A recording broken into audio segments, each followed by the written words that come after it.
Minasan konnichiwa, Nihongo Kouna e yokoso.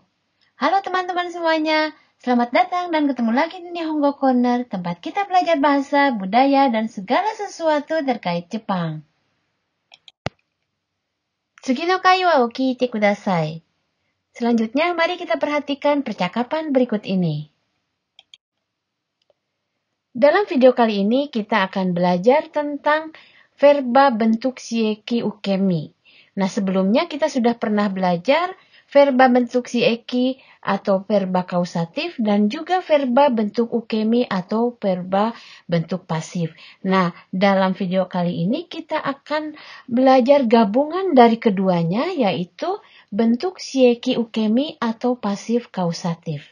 Nah, seperti apa itu? Mari kita lihat dan perhatikan penjelasan berikut ini.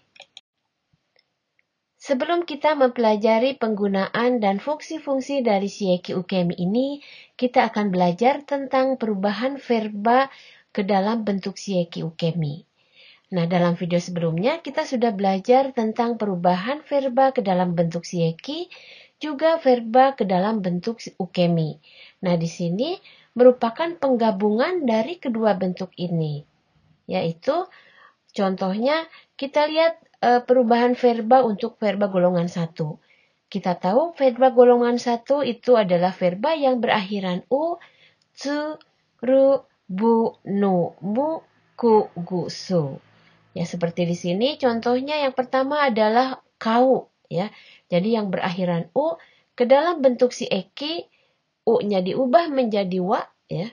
Menjadi kawa ditambah seru, menjadi kawaseru. Nah, sedangkan bentuk ukemi kita tahu perubahannya menjadi bentuk rareru. Sehingga di sini kawaseru yang diubahnya itu bentuk ru yang terakhir saja. Kawase rareru. Nah, kawase rareru ini selain bentuk ini bisa juga dalam bentuk yang lebih dipersingkat menjadi kawasareru. Jadi dua-duanya kita bisa gunakan, baik kawase rareru maupun kawasareru. Verba yang kedua adalah matsu. Matsu menjadi tsu-nya berubah menjadi dereta. Jadi mata seru. Mata seru, ru-nya diubah menjadi rareru menjadi mata se rareru. Dan ini bisa menggunakan juga bentuk yang lebih singkat, yaitu mata sareru. Ya. Selanjutnya hashiru. Hashiru menjadi hashiraseru, ru-nya berubah ke dalam bentuk ukemi menjadi hashiraserareru. Dan selain ini bisa juga kita menggunakan bentuk yang lebih singkat yaitu hashirasareru. Verba berikutnya adalah asobu. Asobu, asobaseru, asobaserareru. Dan kita juga bisa menggunakan bentuk yang lebih singkat yaitu asobasareru. Verba selanjutnya adalah yomu. Yomu, yomaseru. Shieki ukemi-nya yomase rareru. Dan shieki ukemi yang lebih singkatnya lagi adalah yomasareru. Selanjutnya kaku. Kaku menjadi kakaseru, kakaserareru, dan bentuk yang lebih singkatnya adalah kakasareru. Oyogu, oyogaseru, oyogaserareru, disingkat menjadi oyogasareru. Hanasu menjadi hanasaseru, shieki ukemi-nya menjadi hanasaserareru. Dan ini tidak memiliki bentuk yang lebih singkat lagi. Jadi cukup dengan hanasaserareru. Selanjutnya verba golongan 2 yaitu yang berakhiran iru dan berakhiran eru. Contohnya miru menjadi misaseru, ya. Yang masih belum paham tentang perubahan shieki, silakan perhatikan kembali video yang membahas tentang verba shieki ini. Kemudian shieki ukemi-nya menjadi misaserareru. Dan ini pun sama, tidak memiliki bentuk yang lebih singkat lagi daripada ini.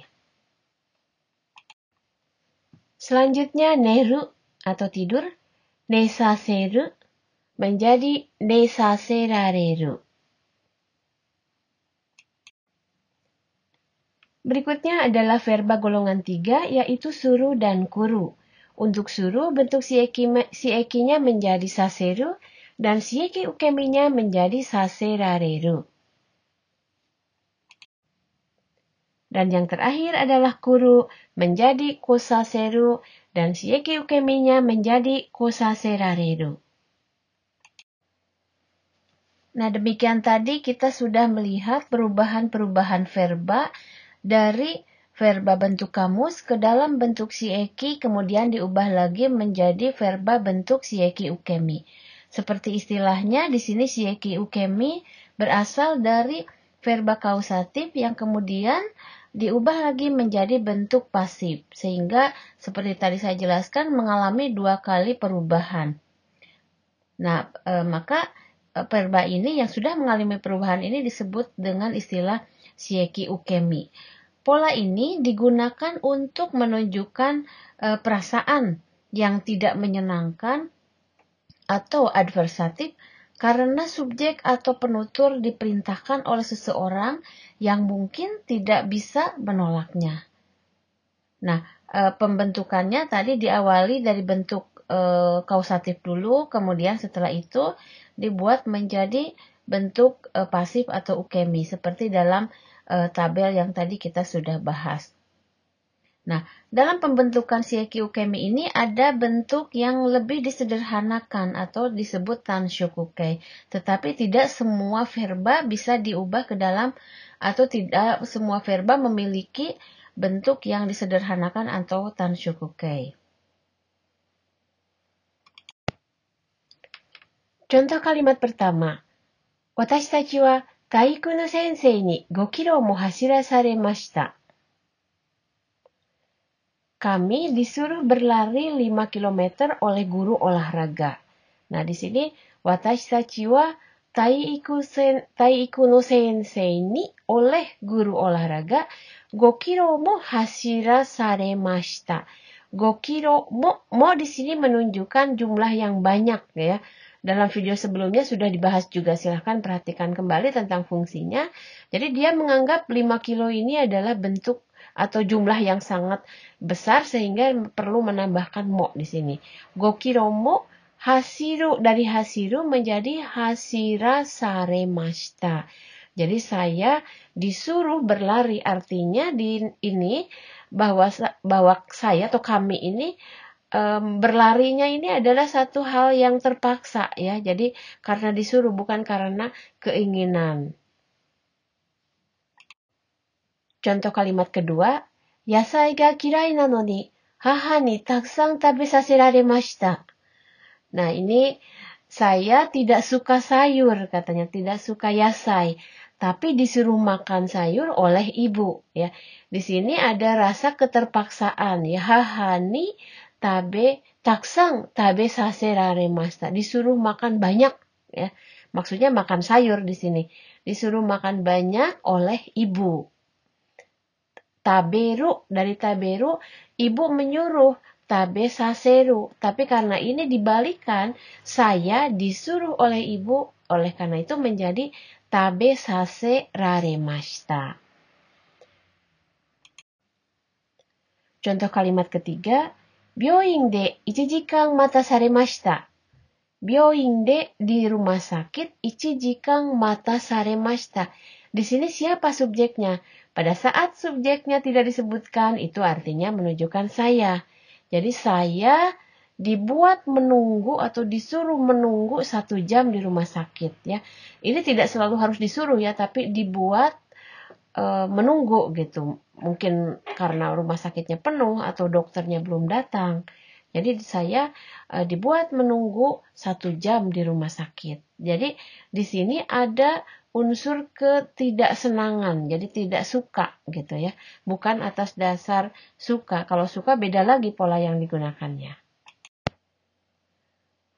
Nah, selanjutnya ini masih verba bentuk shieki ukemi juga, tetapi agak sedikit berbeda dengan shieki ukemi yang tadi kita sudah bahas.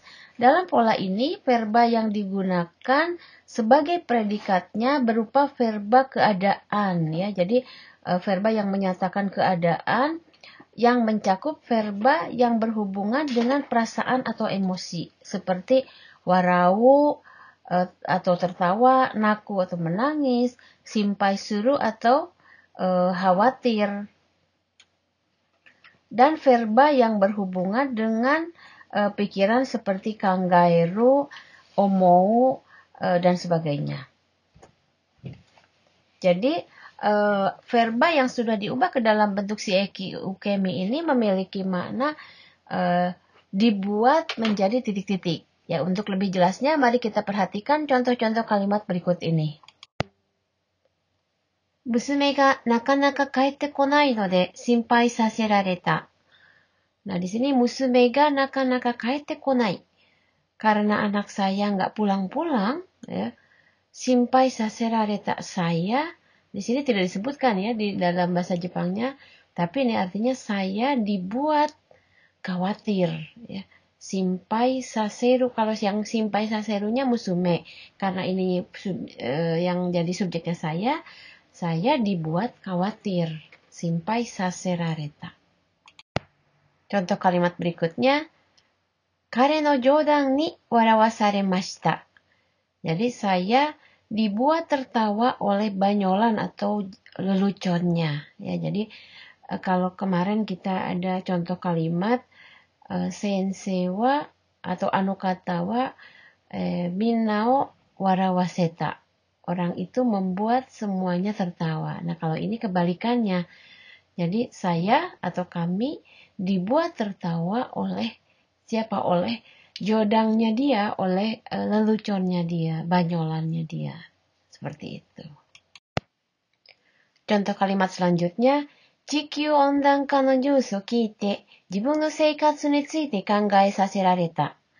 Jadi, Chikyu ondanka itu adalah pemanasan global. Chikyu ondanka no news o kiite, mendengar berita tentang pemanasan global. Di sini watashinya tidak disebutkan, tapi apabila tidak disebutkan itu menunjukkan saya. Jadi saya kangae saserareta, dibuat berpikir, saya dibikin mikir gitu ya kalau bahasa casualnya. Saya dibuat berpikir tentang apa? Tentang jibun no seikatsu, tentang kehidupan saya sendiri. Ya, jadi seperti apa kehidupan saya? Apakah memperhatikan lingkungan atau tidak? Mungkin gitu ya kira-kira. Nah, pola kalimat selanjutnya adalah pola kalimat verba adjektiva nomina ditambah nara. Ya. Jadi bisa salah satu di antara tiga tadi ya, verba atau adjektiva atau nomina ditambah nara. Nah, pola kalimat ini merupakan bagian dari kalimat pengandaian atau disebut dalam bahasa Jepang itu disebutnya jokenbung. Nah, pola kalimat ini berarti jika atau kalau dan digunakan pada saat memberikan saran atau pendapat ataupun opini kepada seseorang untuk melakukan sesuatu.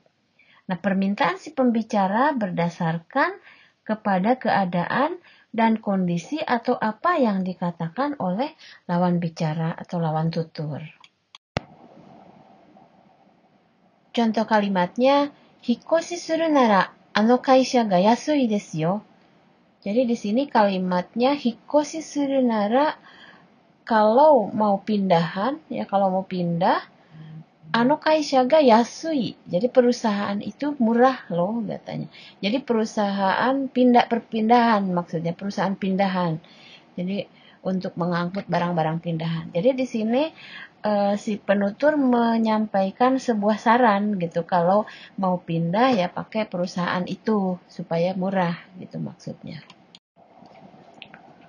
Contoh kalimat selanjutnya, okane ga tarinai nara kashite agimashou ka. Jadi okane ga tarinai, okane ga tarinai artinya kalau uangnya tidak cukup ya. Kalau uangnya tidak cukup, kashite agimashou ka, saya kasih pinjam ya gitu. Jadi dia menawarkan, kalau kalau uangnya tidak cukup. Jadi di sini menggunakan nara karena dia mempunyai saran setelah kalimat ini. Contoh kalimat selanjutnya, atama ga itai nara heya de yasundara dou desu ka? Atama ga itai, kepala sakit atau sakit kepala, memakai nara di belakang. Kalau sakit kepala, heya de yasundara dou desu ka? Jadi merupakan sebuah tawaran, ya, saran. Jadi saran, bagaimana kalau istirahat di kamar, atau kalau dalam bahasa casualnya, kalau sakit kepala istirahat saja di kamar. Jadi seperti itu kira-kira. Jadi di sini menggunakan nara karena setelah kalimat itu ada saran yang ia berikan kepada lawan tutur. Pola kalimat selanjutnya adalah pola kalimat verba atau adjektiva atau nomina ditambah daro. Nah, kata daro ini adalah bentuk biasa atau ya bentuk biasa dari desho. Jadi sama saja kalau dari segi arti dan penggunaannya daro atau desho itu sama saja. Yang biasanya digunakan daro ini oleh laki-laki atau di dalam bahasa tulisan. Nah, ini digunakan untuk menyatakan dugaan, ya. Jadi daro ini digunakan untuk menyatakan dugaan. Nah, bentuk biasa atau bentuk yang bukan halus, ya, bentuknya. Kalau bentuk halus kan termasuknya desho, ya, disebutnya desho. Nah, jika intonasinya diucapkan mendatar, tetapi jika intonasinya diucapkan dengan nada naik, ya, atau bertanya, maka ini bermakna meminta konfirmasi kepada lawan tutur. Sehingga kalau dalam bahasa Indonesia kira-kira titik-titik bukan, gitu ya. Jadi ini meminta konfirmasi atau meminta persetujuan dari lawan tutur. Untuk lebih jelasnya kita perhatikan contoh-contoh kalimat berikut ini. Contoh kalimatnya, ashita mo kitto ame ga furu daro. Ya, ashita mo kitto di sini menyebutkan sebuah kepastian, ya. Ashita atau besok kitto pasti turun hujan, tetapi meskipun dia merasa yakin bahwa besok akan turun hujan, karena hujan ini belum terjadi, maka di belakangnya atau di akhirnya tetap memakai daro, ya. Jadi meskipun dia menyatakan sebuah keyakinan, memakai kata kitto. Kalimat selanjutnya, kimi mo iku daro? Mochiron. Jadi ini percakapan antara dua orang, Esang dengan Bisang. Esang menanyakan, kimi mo iku daro? Kamu juga pergi kan? Jadi daro di sini berfungsi untuk meyakinkan gitu, menanyakan atau mengkonfirmasi ulang kepada lawan tuturnya, kamu juga pergi kan? Gitu. Dan si lawan tuturnya menjawab, mochiron, tentu saja. Contoh kalimat selanjutnya, kare no hanashi wa hontou daro ka? Nah, di sini kare no hanashi, apakah cerita dia itu benar nggak ya, gitu ya. Jadi hontou daro ka, dia bertanya-tanya di sini. Jadi fungsi daro di sini bertanya-tanya tentang sesuatu. Pola kalimat selanjutnya adalah pola kalimat verba dalam bentuk ta atau nomina plus no ditambah mama, ya. Jadi tak mama atau nomina no mama. Pola kalimat ini memiliki makna dalam keadaan. Jadi melakukan sesuatu dalam keadaan titik-titik.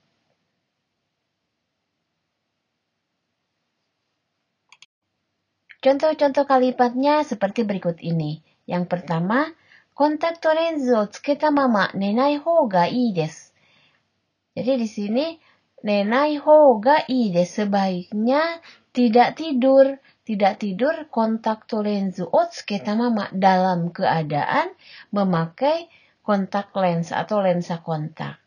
Jadi tidur dalam keadaan memakai kontak lens itu kontakto lensu o tsuketa mama, gitu ya. Neru kalau tidur. Karena ini belakangnya nenai hou ga ii desu, artinya sebaiknya tidak tidur, gitu, dalam keadaan memakai kontak lens.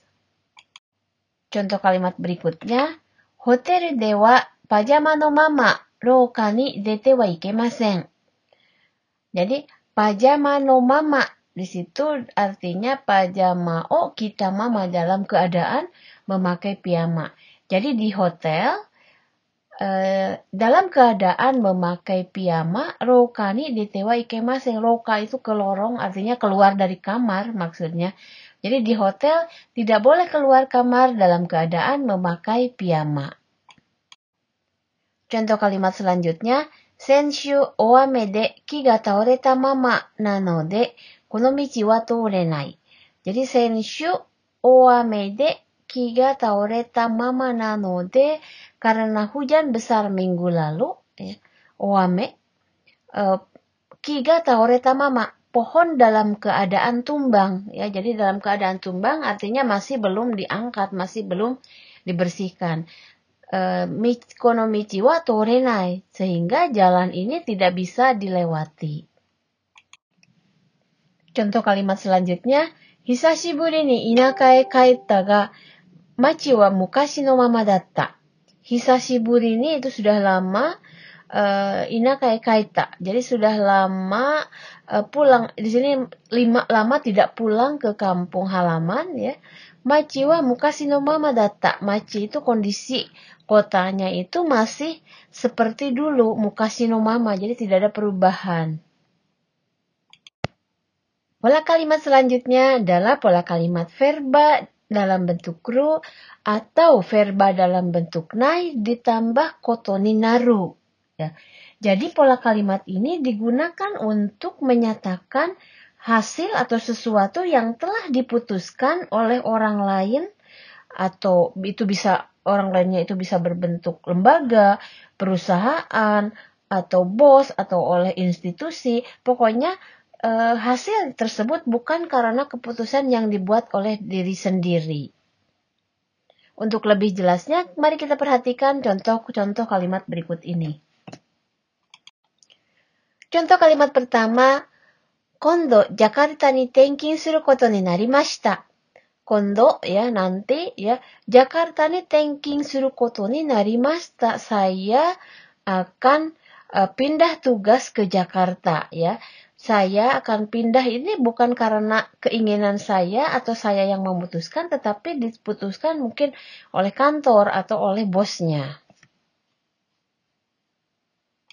Contoh kalimat selanjutnya, kyou Nihon kara nimotsu ga todoku koto ni natte imasu. Jadi, kyou hari ini, Nihon kara, ya, jadi dari Jepang, nimotsu ga todoku akan tiba, akan sampai barang, ya. Jadi barang kiriman dari Jepang itu akan tiba hari ini. Yang menentukan kan bukan saya, itu karena sudah ditentukan oleh perusahaan, oleh schedule perusahaan, dan seterusnya.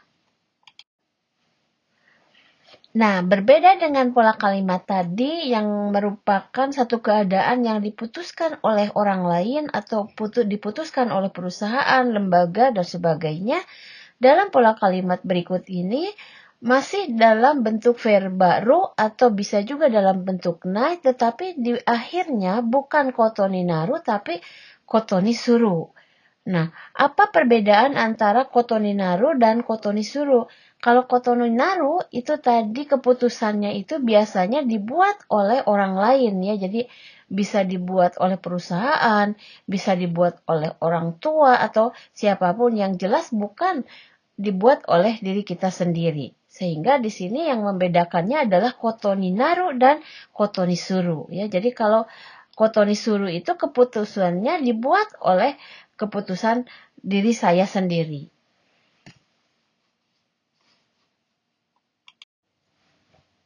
Contoh-contoh kalimatnya seperti berikut ini. Yang pertama, kore kara mainichi kanji o 10 ko oboeru koto ni shimasu. Jadi di sini kore kara mulai sekarang, di sini walaupun tidak disebutkan watashi, itu artinya saya.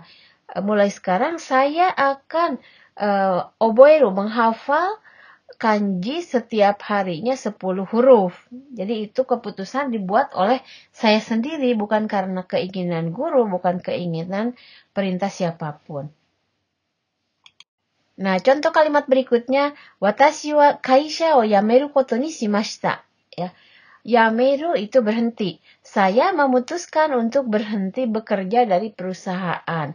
Jadi di sini yameru koto ni suru itu artinya keputusan yang dibuat untuk berhenti dari perusahaan ini adalah keputusan dibuat oleh diri saya sendiri. Pola kalimat selanjutnya adalah pola kalimat verba bentuk T ditambah kuru. Ya.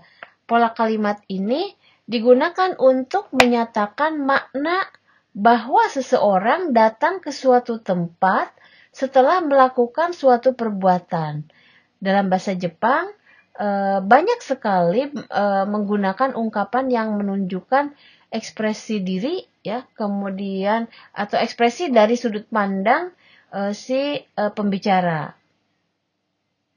Ya, jadi di sini melakukan sesuatu lalu datang ke sini, gitu ya, atau melakukan sesuatu dulu, nanti setelah itu baru kembali lagi ke sini. Untuk lebih jelasnya, mari kita perhatikan contoh-contoh kalimat berikut ini.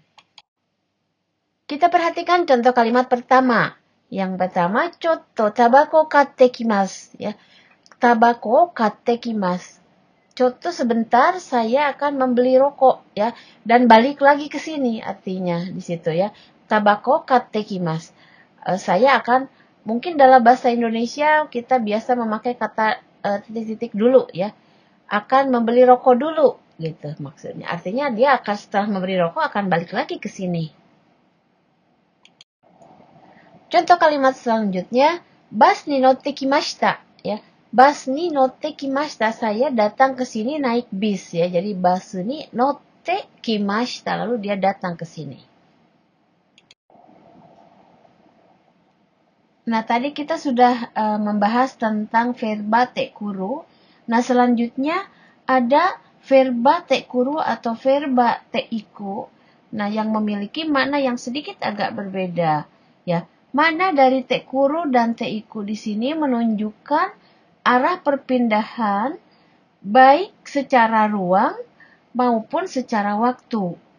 Jika verba sebelumnya menyatakan perpindahan, maka makna yang disampaikannya secara ruang. Tetapi jika verbanya menyatakan perbuatan, maka maknanya secara waktu. Artinya perbuatan tersebut mendekati atau menjadi menjadi pada si pembicara atau saat berbicara. Di sini tekuru menunjukkan ketika sesuatu mendekati posisi pembicara. Sedangkan teiku menunjukkan ketika sesuatu menjauh, ya, dari posisi si pembicara. Nah, untuk lebih jelasnya mari kita perhatikan contoh-contoh kalimat berikut ini. Contoh kalimat pertama, inaka no haha ga kudamono o takusan okutte kimashita. Jadi inaka no haha, ibu saya atau ibu di kampung, mengirimi saya banyak buah-buahan. Kalau dalam bahasa Indonesia mungkin tidak terlalu kentara, ya, perbedaannya. Di sini okutte kimashita itu artinya sesuatu mendekati kepada saya, kepada si penutur di sini. Contoh kalimat berikutnya, totsuzen kuruma ga dete kite bikkuri shita. Totsuzen itu tiba-tiba, kuruma ga dete, tiba-tiba mobil muncul, ya. Dete kite artinya mobil muncul ke arah saya, dan bikkuri shita, dan saya merasa kaget. Pola kalimat selanjutnya adalah pola kalimat verba atau adjektiva atau nomina ditambah no ditambah yo, ya. Jadi sebelumnya kita masih ingat dalam level dasar kita sudah pernah belajar tentang pola nani-nani yoda, ya, yang memiliki makna dugaan atau perkiraan. Nah, di sini yoda di sini digunakan untuk menyatakan perbandingan atau perumpamaan atau majas. Pola ini digunakan pada saat mengumpamakan sesuatu seperti keadaan suatu aktivitas perbuatan ya, bentuk, karakter atau keadaan sesuatu hal. Dalam ragam bahasa lisan digunakan nani-nani mitaida. Jadi nani-nani yoda itu sama dengan nani-nani mitaida, hanya bedanya kalau mitaida itu atau mitaides itu bentuknya adalah bentuk percakapan atau bentuk lisan ya. Untuk lebih jelasnya mari kita perhatikan contoh-contoh kalimat berikut ini. Contoh kalimat pertama, Meri-san wa Sandra Dewi no you ni kirei na hito da. Jadi Meri-san wa Meri kirei na hito ya, orang yang cantik seperti Sandra Dewi. Jadi mengumpamakan di sini Sandra Dewi no you ni ya, no yo itu seperti, dan di sini karena di belakangnya ada kirei sehingga di sini harus kata bantunya itu ni. Dewi Sandra no you ni kirei na hito desu. Contoh kalimat berikutnya, kanojo no kokoro wa kori no you ni tsumetai. Kanojo no kokoro ya, hati dia itu, dia perempuan, hati dia kori no you ni tsumetai, dingin ya, tsumetai itu dingin, kori no you ni seperti es. Contoh kalimat berikutnya, sugoi ame desu ne. Shower wo abite iru mitai desu. Sugoi ame desu ne. Wah, hujannya luar biasa lebatnya maksudnya. Shower wo abite iru mitai desu. Seperti sedang mandi shower. Nah, di sini menggunakan mitai karena konteksnya ini mungkin konteks yang sedang santai atau casual dengan orang yang sebaya atau berteman. Contoh kalimat berikutnya, kanojo wa kare to wakarete kara marude kanjo ga nakunatta mitai desu. Nah, di sini kanojo wa kare to wakarete kara, dia perempuan setelah atau sejak putus dengan pacarnya, kanjo ga nakunatta mitai. Di sini merupakan bahasa percakapan, nakunatta mitai, seolah-olah seperti kehilangan, ya, kehilangan apa? Kanjo itu perasaan atau ekspresi atau ya semacam itulah.